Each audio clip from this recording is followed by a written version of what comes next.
Your Steve Jones Show podcast is loading now. The Steve Jones Show podcast is sponsored by Sunbury Motors, North 4th Street in Sunbury, and Sunbury Motors Kia, routes 11 and 15 in Hummel's Wharf.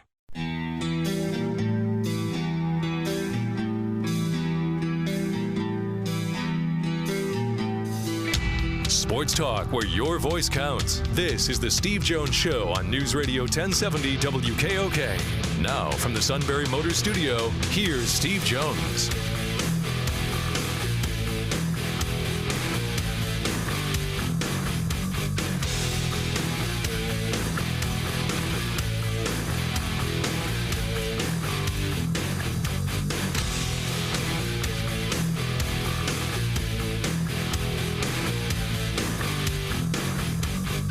Snowy day. I-80, by the way, closed westbound at the 1511 exits. Series of accidents in Clinton County. That's why they had to close down I-80 there, westbound. So find an alternate route, and if all possible, don't even bother finding any route. Stay home.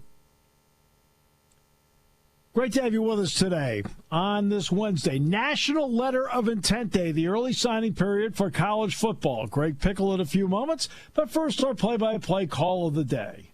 Here he goes by midcourt, down by 2. It's Guy, and the shot is up and down. It's a 3. They'll review, but what a shot by Guy. It may have just won the Kings the game. It looked like it. It felt like it. And it might have been. What a shot by Kyle Guy, who came off the bench, hits a 25-foot three-point game-winning shot and finishes with 6 threes off the bench. Let's pretend he didn't do that at Virginia. Kevin Harlan with the call on TNT last night. The NBA preseason is underway. All right. This is National Letter of Intent Day, the early signing period for college football. Penn State signed 15 today, and with that we bring in Greg Pickel from PennLive.com and also does work for 24/7 Sports. Greg, welcome. It's great to have you with us. Hey, good to be with you guys too, Steve. Well, you're the one that hunts this stuff down all the time. Is it important to look not just at the overall rating, but the average star rating of this team of this class to get a better read on them?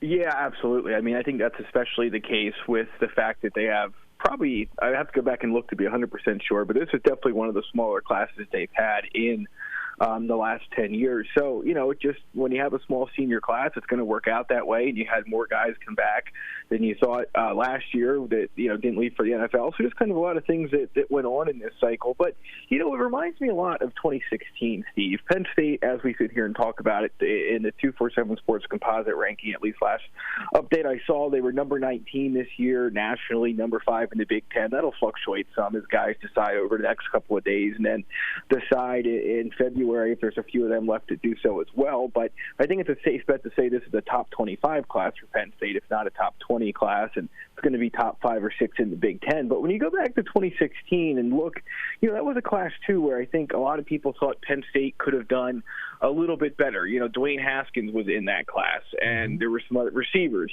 Trey Nixon was a guy that Penn State really went hard after in this class. Kerry Angeline, Nazier Upshur, those were 2 tight ends that Penn State fans really thought they had a chance at. They ended up with Danny Dalton, and you go across the position board there, and much like this year, there were a lot of guys who Penn State may have felt like they were at one point in the lead for, or it looked like they were going to get. I think of Lucas Nyang, the offensive tackle who ended up at TCU in that 16 class. And, I mean, we can go down the list here in this cycle as well with the guys that Penn State either had committed, like Dante Thornton, who ends up elsewhere, or that they seemed like they were in the driver's seat for and didn't get. Penn State was recruiting Dalen Hayes and Aaron Hansford in that 16 cycle. And, there was a lot of kind of the perspective then was that class didn't turn out the way it should have. But when you go back and look at it, Steve, you have Miles Sanders, a 5-star recruit in that signing class. That turned out okay. Michael Menet, perfect.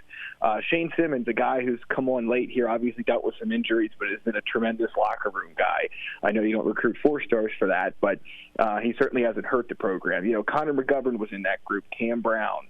Will Fry's obviously a multi-year starter. Shaka Toney was a 3-star in that class. Blake Gillikin was a terrific punter for Penn State. Antonio Shelton was in that class. So when you go back and look at it with the obvious benefit of hindsight, which is what we do, the recruiting rankings, of course, tell you what the expectations are, and then you go back and check them and see what actually happened. I think this 2021 class has a lot of that 16 potential in terms of maybe it's not the prettiest on paper, maybe it's not as highly rated as we're used to seeing a James Franklin class, and maybe it missed some guys that we thought they would get. Maybe they don't obviously have a Nolan Ritchie, a 5-star in this class, but I think that there's enough talent in this 15-member group, and there's 7 early enrollees, to think that this group, I think, will be viewed in a much more positive light down the road than maybe what it is today in the middle of this, pandemic and no in-person visits. Penn State loses its best recruiting tool and all that. So I do think that this class can be compared to that 16 group, and maybe that we'll look at like we look at that group now down the road. Many decades ago, J.T. White looked at Joe Paterno and he said, just remember, don't concentrate on who, quote, we don't have, concentrate on who we do have. So that's how he looked at it, and then Joe kind of took that and ran from there with that. Half of these guys, about half, maybe a little bit more than half, did camp here. What did that do to help their recruiting stock with the Penn State coaches, because half of them did camp here? Yeah, I mean, I think that obviously, when you can't get guys, excuse me, Steve, when you can't get guys on campus for almost an entire calendar year, I mean, you miss out on, I think that's going to impact the 2022 class maybe more than this one, but I assure you that Penn State would have found some guys that they would have considered offer-worthy, or that they could have impressed more who they already had offered after the kids got to work out with the coaches and go around campus and all of that. And, again, that's just the unfortunate reality of this year and this cycle, is that because of the pandemic, no schools hosted visitors since March. There was always this hope that maybe that would change as the months went on, and then it quickly became apparent early in the summer that was not going to be the case. Right. So, yeah, the kids who did camp certainly got to step up with the Penn State coaching staff. They were able to see them in person. And, game film this year for the kids that did play certainly helps. Obviously a guy like Harrison Wallace really impressed a lot of schools based on how many offers he got down the stretch. He ends up flipping. He gets an offer from Penn State a month and a day after Duke offered, and he jumped on that Duke offer immediately. And then by early December, he flips to Penn State, of course, signed with the Lions today. So, game film certainly helped some kids this year. But, yeah, we'll never know what those missed camps meant to both this class and the next class. But the kids that were able to get on campus certainly got a leg up, I think, in finding a way into Penn State's smaller class this year. When you look at, obviously, the positional balance of this, I usually look at myself at 3 years.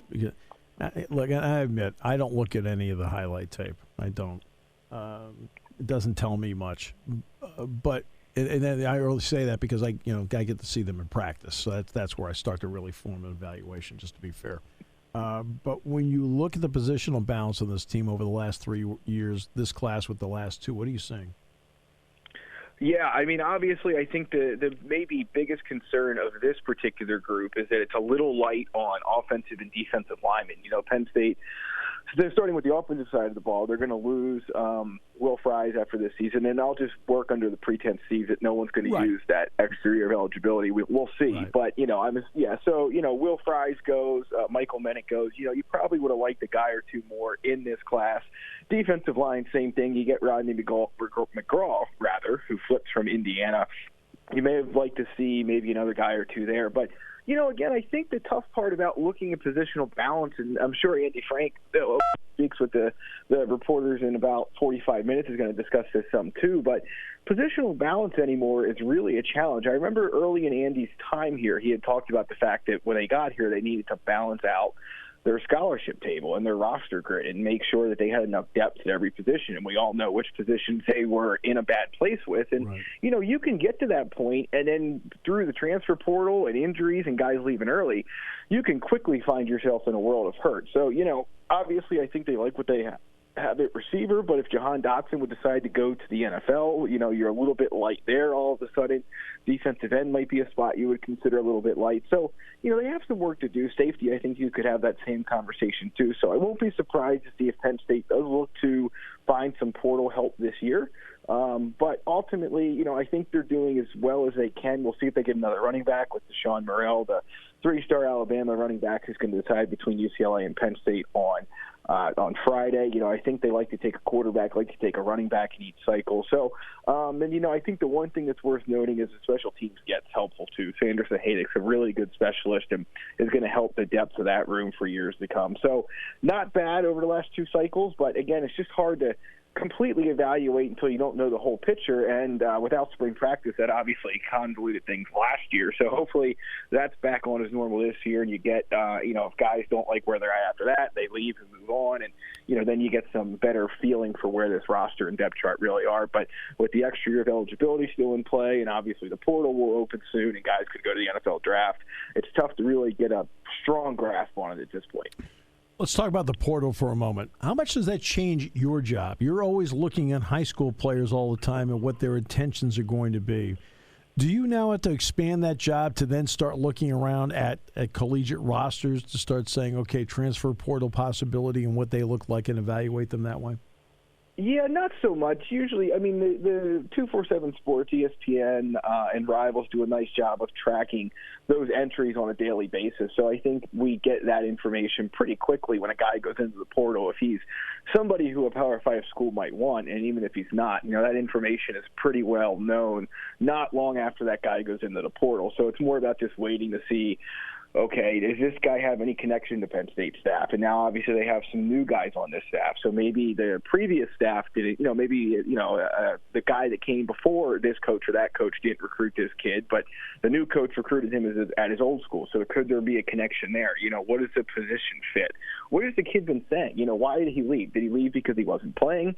Did he leave because he was at a small school and wanted to go and try and find somewhere bigger to play to get more exposure for his last season? Was he blocked at his position? And maybe he was just as good as the other guy coming out of high school, but he hasn't been able to find a way onto the field and wants to go find an opportunity to play. There's so many variables and reasons why guys go into the portal. And, the tough thing, again, with the transfer situation is that you have guys who are grad transfers and they want to move on for one reason. Now you have underclassmen. You have the one-year transfer rule that looks like it's going to pass and give everyone a free pass. So, are guys moving around because they're not good enough to play? And the question you always have to ask yourself is, if they're not good enough at school X, what's going to make them good enough at Penn State? So you have to kind of try and dig below the surface and figure out those answers too. But between Penn State's recruiting staff and obviously the coaching staff and James Franklin, they're able to get those answers. But yeah, I think another thing is you don't reach for guys anymore if you don't have to. You don't take a late flyer on a guy because you just have a spot available and want to fill out your class. I think if you're going to do that, you better be 100% because you might rather have saved that space for somebody who ends up transferring. All right, so what about the late signing period now? Is there some room in the late signing period, or is that going to be determined on who stays and who goes? I think there's probably some flexibility there because, they always know, they have a better working knowledge of what guys are thinking about leaving than we do. And, of course, there's always some surprises. So I think that they'll have some wiggle room there. Again, the question will just be, with the room they have available, do they want to use that spot for a guy who maybe is a late bloomer, maybe has shown something on tape, maybe decommitted from somewhere else, maybe this was going to sign somewhere in December and then said, let me tap the brakes and wait until February to get some answers to some questions that I have about this program or that program. So we'll get some clarity at the end of this week when the early signing period's done, who's still on the board and who's not. Do I think Penn State adds some guys in the during the next signing period? Yeah, I could see one or two for sure, and they could have some beads on transfer guys at that point. So, again, I think you have to trust your board, and if guys that you evaluated before are still there and you think you can get them, you go all out for them. But I don't know if you're going to see Penn State look for new guys to offer or look for new guys to take. I think it's more about the ones that are left. You focus on them, and then obviously, again, turn your attention to the transfer portal. What about the Auburn, Arizona, and Illinois situations? Their coaches were released because, the season extended into late into this month, so that's why they ended up getting released now instead of doing it on say, Thanksgiving weekend. And I'm not saying Penn State's going after the players, whatever, but how does that play nationally and maybe even for Penn State about the fact that suddenly these guys are in limbo?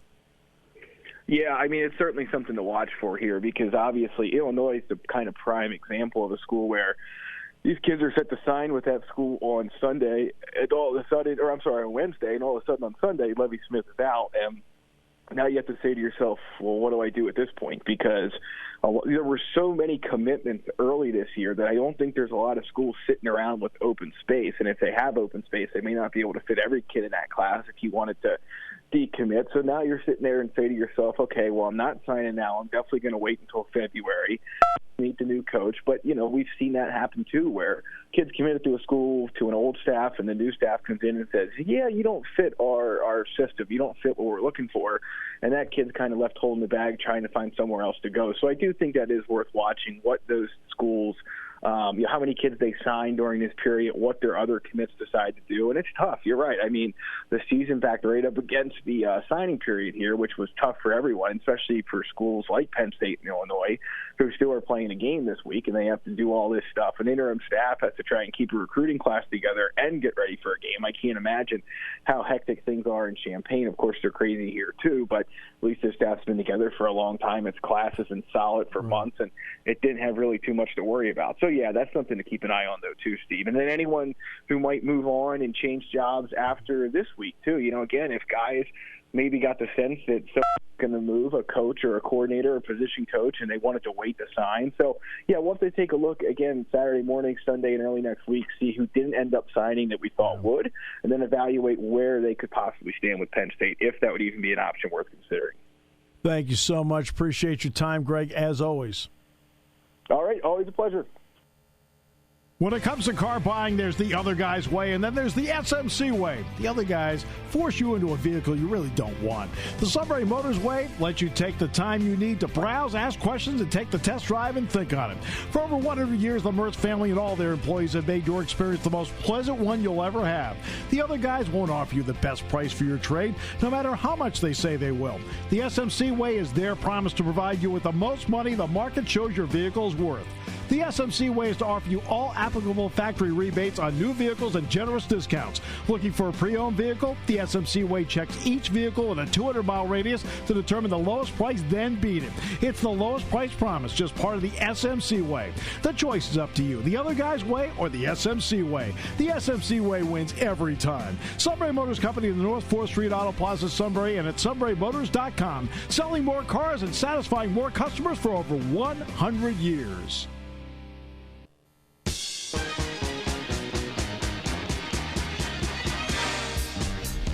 It was really great earlier today. It was snowing out. Sue was out there with his white jacket on, blending in.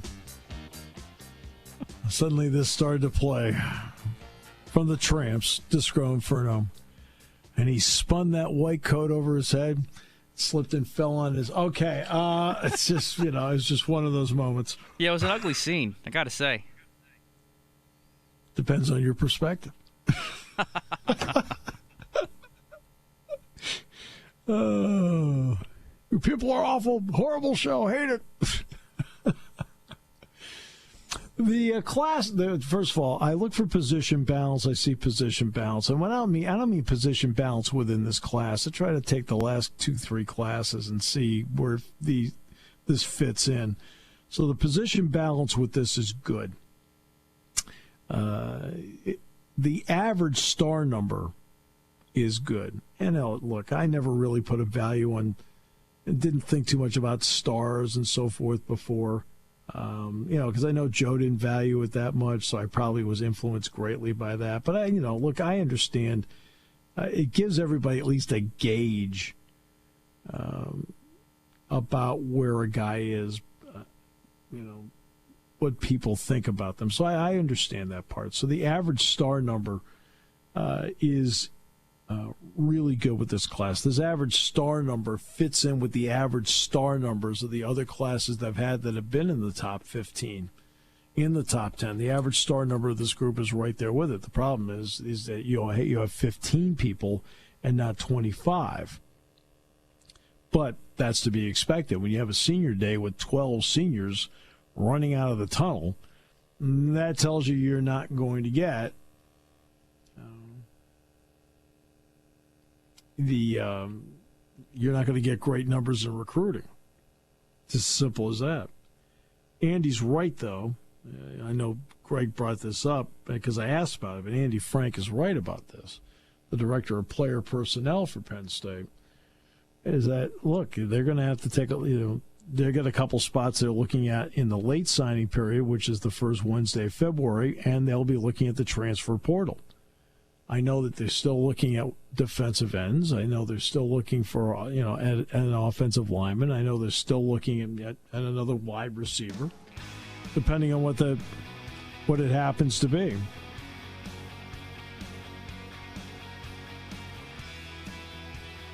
There's also another part. About half of this class camped here at Penn State. When you camp someplace, it makes a big difference because it's not just I can see how fast you are compared to somebody else or your skill set, but I also can see your demeanor. I can see your personality. I can see how you fit in with people. When I mean demeanor and personality, if you get beaten a play, do you sulk? Do you get so mad you can't play the next play? Or do you keep your poise and you go right to the next play and then make a play? In a camp, you can see that. That's why seeing people in person is so important. And I think a little bit more than half the players that Penn State has in this class did camp here. Taking your calls at 800-795-9565. This is The Steve Jones Show on News Radio 1070 WKOK. Now from the Sunbury Motors Studio, here's Steve Jones. Sunbury Motors, 4th Street in Sunbury. Sunbury Motors Kia, routes 11 and 15 in Hummel's Wharf, and online at sunburymotors.com. Ford, Lincoln, Kia, Hyundai. Great new inventory. They also have 4-wheel drives. Thought I'd mention it. Seemed like the timing was right.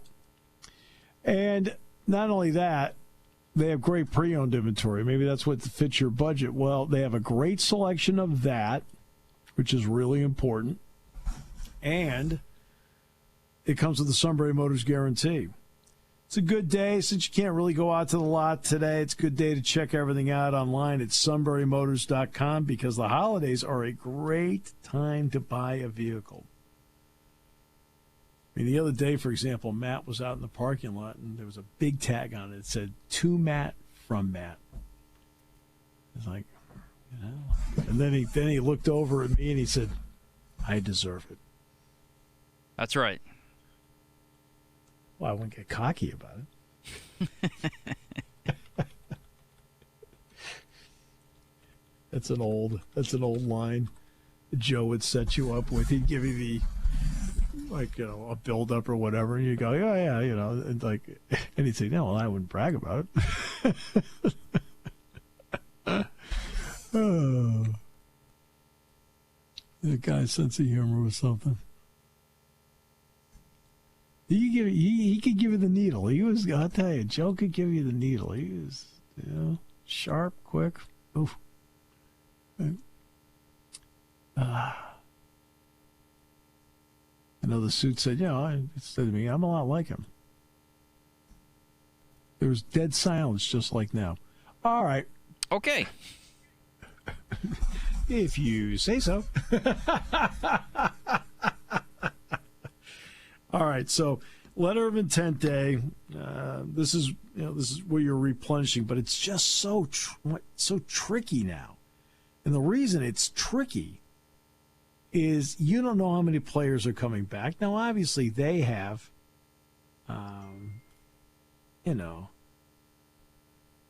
they have an idea through their conversations that. Who probably is thinking a certain way. And usually about this time of the year, they know. I mean, usually going into a bowl game right around now, they know. They know exactly. And before they signed a class, they knew. Well, right now, you're having more of conversations about not just whether a guy's leaving early for the draft, or now you're having conversations about, are you going to go into the draft or do you want to come back? Even if you're a fifth-year senior. Now that plays havoc with your numbers.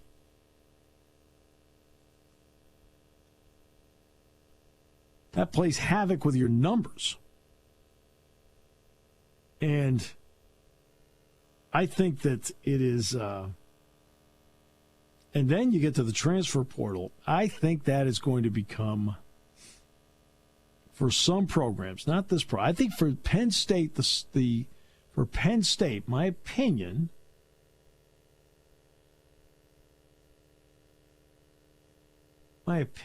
is that it'll be a supplemental part of Penn State football recruiting.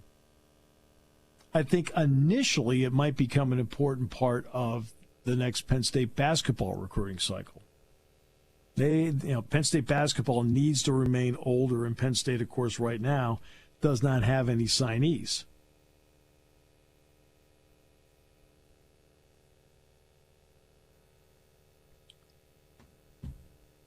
Because of the circumstances, nobody signed in November. So a transfer portal might be important for Penn State basketball to be a primary source to get players here. Football, I think it's going to be important in football for years to come, the transfer portal. But I think at Penn State, it's going to be a supplemental part of the recruiting.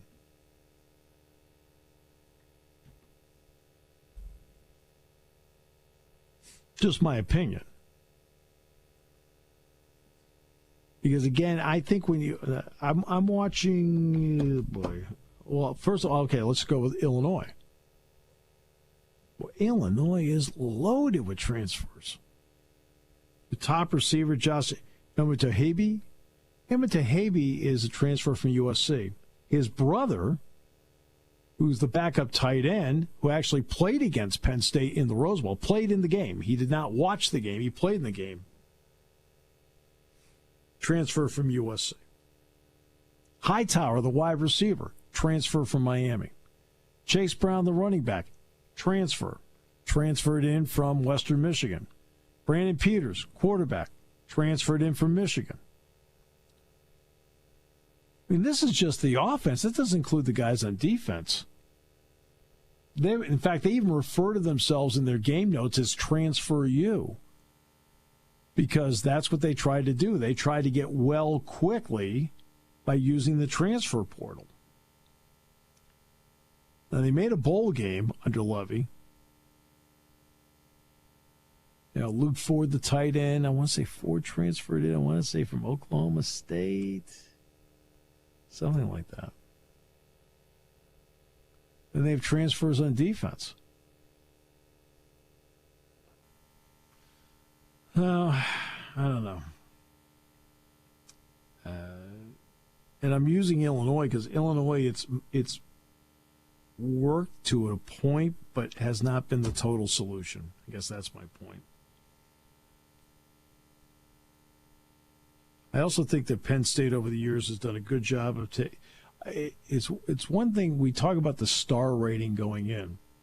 And again, I'm not going to sit here and devalue star ratings. Now, when Joe was the coach, I admit I devalued star ratings. And that part of that is that when you're sitting in this job and the coach is devaluing star ratings, you sit there and, okay, you devalue star ratings too because you want to remain on the same page with them. I think for the most part, these star ratings are, at least in high school, are pretty good in reality. But as you know, I don't watch highlight tapes because highlight tapes at least show you some of the basics. And I don't blame any fan. I don't blame a single fan for wanting to watch a highlight tape because you're anxious to see what they look like. I got it. But because you're anxious to see them doesn't mean as the person who has the professional job in doing this, it doesn't help me at all. And here's the reason why it doesn't help me. I really start zeroing in on players when they actually are in practice. Now I'm seeing them, and again, this is the advantage of doing the job I do. I get to see them against comparable talent. And now you get the gauge of, wow, that guy can play right away.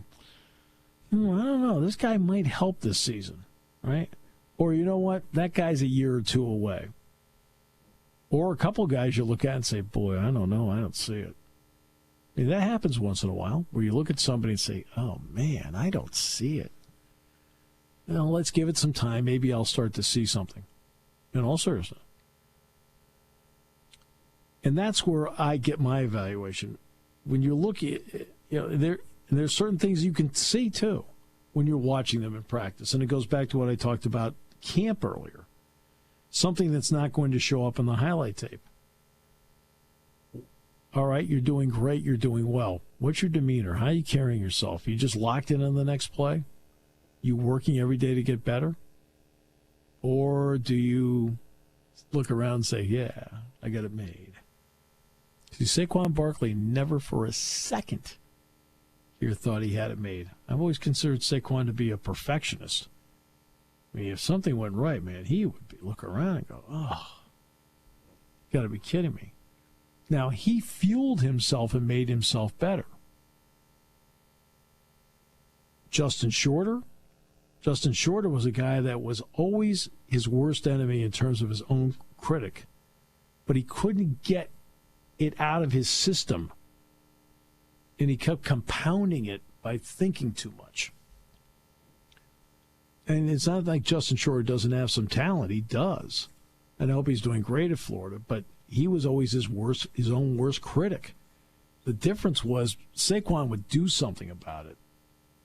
Sometimes with Shorter, it would compound itself. And that's why, and then there's the other part. What happens if you get beaten? You're in practice. You're going to get beat in practice. You just are. As many terrific plays as I saw John Reed make, as many terrific plays as I saw Michael Monty make, as many great plays I saw Jared Odrick make, as many great runs as I saw Larry Johnson make in practice, or great catches I saw Allen Robinson make. I saw Robinson drop a couple balls in practice. I saw Adrian Amos get beat. Bobby Ingram, I can't use Bobby Ingram. I never saw him drop a pass in practice. I saw Larry Johnson fumble in practice. How do they react to it? Do they get up and go to the next play and lock into the next play and work to make themselves better? Or do they sulk? That's why when I talk about the camp part is so important to show that, and they'll never show that on a highlight tape. That's why it's called a highlight tape. And again, I don't blame a single fan for watching a highlight tape because you're anxious to see what they look like. It's the reason I don't look at it is that I just want to go in with a fresh slate when I see them in practice and start my own thought process when that happens. Michael Robinson missed passes. Darrell Clark missed passes. They ended up being Big Ten Offensive Players of the Year. Because in practice, they miss a passing. Okay, boom, next.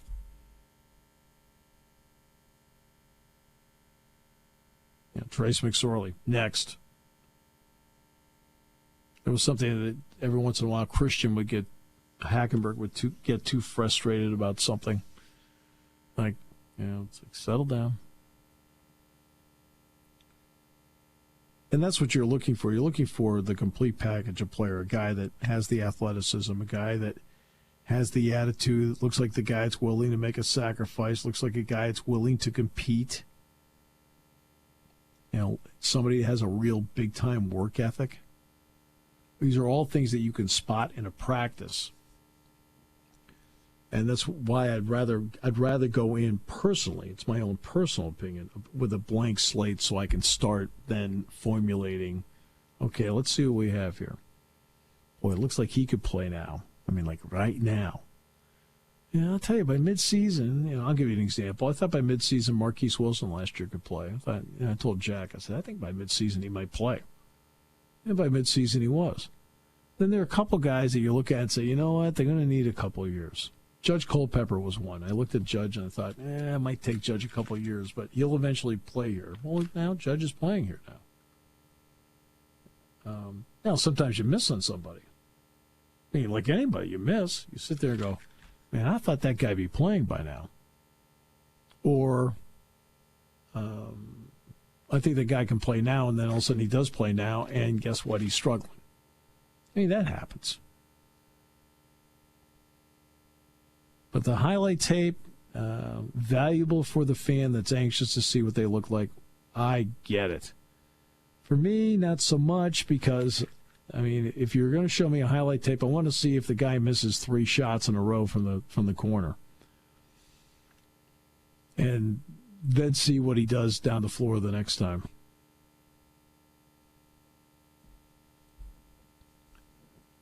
It's interesting what's happening, though, with Auburn, Illinois, and Arizona. Because of the way the season played out, you're having letter of intent day in the middle of a game week. Now, Arizona's done. They're done.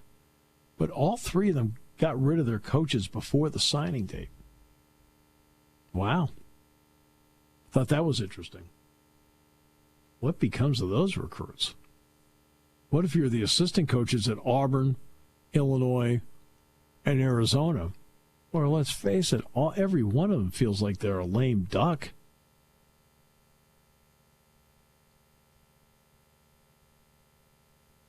Not easy. Matt's the only person left in the station. Actually, no, it's me in the suit. You're kidding me. I do not lie. I know you don't.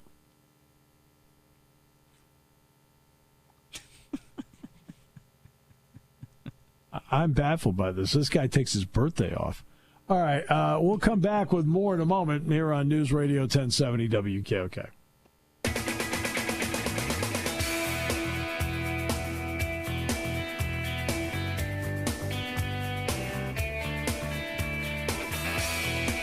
Is there any particular reason the suit doesn't want to go home, or is that personal?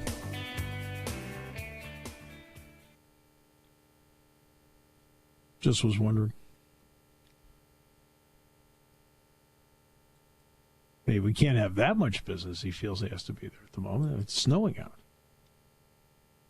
So what, all the Wise markets are shut down right now? Does that sound right? Did I lose you there?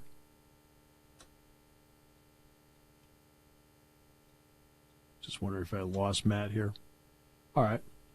And I-80 westbound at the 210 exit, which is 11 and 15. Does that sound right?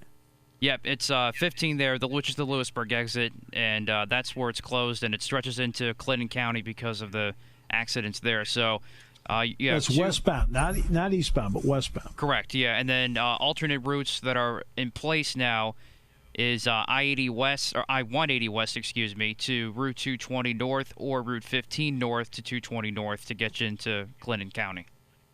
Right. Okay. So that, and then what the Wise markets are closing for the day, correct? Yep, everybody around here in Central PA, including out your way. Yeah. Yep, State College as well. Right about now, actually. Then they reopen at 10 a.m. tomorrow. Yeah, it's coming down pretty good here right now. It's coming down pretty good. I know the next job for me is to fire up the snowblower. I did that the other day, by the way. I said, Sunday, I better start this thing up, make sure what we got here. There you go. Started right up, ran it for about 10 minutes. I said, all right, set to go. I have my supplies all ready to go. I don't have a long driveway, so I can just get away with a couple shovels. So I have them all ready to go. I put the quick ice down before I left, so we'll take care of that. Get Luke out for the snow for his first snowfall at some point. You're going to make him shovel snow? He's 11 months old. What's wrong with you? No, Daddy will take care of that. He'll play with Mommy in the snow while Daddy does the hard work. No, Suit Light had to do the same thing when he was 1. It's unbelievable. Oh, man. Boy, this is a real hard group here. Hardcore. But be safe out there. I mean, seriously, try to avoid whatever I'd rather have you here for the show tomorrow. So if you can avoid going out, just sit there and just let it snow. face it, the holiday lights are on. I mean, mine are popping on right now. It's like, with this snow, it looks pretty good. But the game plan is this. I'm going to go out now when I'm done with the show, and I'm going to fire up the snowblower, take care of the driveway, give it an initial, probably go back out about 9 o'clock, do it again. That way tomorrow when I get up, it will be deep, but it'll be half of what it would have been. So that's the game plan. That's what we're going to do. See, that's be the fun night tonight to have a bowl game on. Actually, the first bowl game, by the way, is Monday. Did you know that? I did not. The Myrtle Beach Bowl is Monday. Ah. There's 3 new bowl games this year, the Fenway Bowl, the LA Bowl, and the Myrtle Beach Bowl. The only one that is going to be played is the Myrtle Beach Bowl. The other 2 have been canceled for this year. But, yeah, first game is on Monday. And we have championship games this week. So we have that. Let's see. Bowls. Appalachian State, North Texas, 2:30 on Monday, Myrtle Beach Bowl. Tuesday, Tulane, Nevada, famous Idaho Potato Bowl, 3:30. BYU and Central Florida, 7 o'clock Tuesday night in the Boca Raton Bowl. Wednesday, 3 o'clock, Louisiana Tech, Georgia Southern, New Orleans Bowl. Then Wednesday night at 7, Memphis and Florida Atlantic in the Montgomery Bowl. Hawaii's taking on Houston in the New Mexico Bowl, but I believe that game's being played in Frisco, Texas on Christmas Eve. And that's the last one. Well, let's see. There's a couple of others that, like 2 others that have teams committed to it. Everything else is TBD. For example, the Lending Tree Bowl is Georgia State, Western Kentucky on Saturday the 26th. And Texas San Antonio is committed to the First Responder Bowl on the 26th as well. Everybody else we're going to find out on Sunday, including Penn State's bowl fate. I know you think there are too many bowls.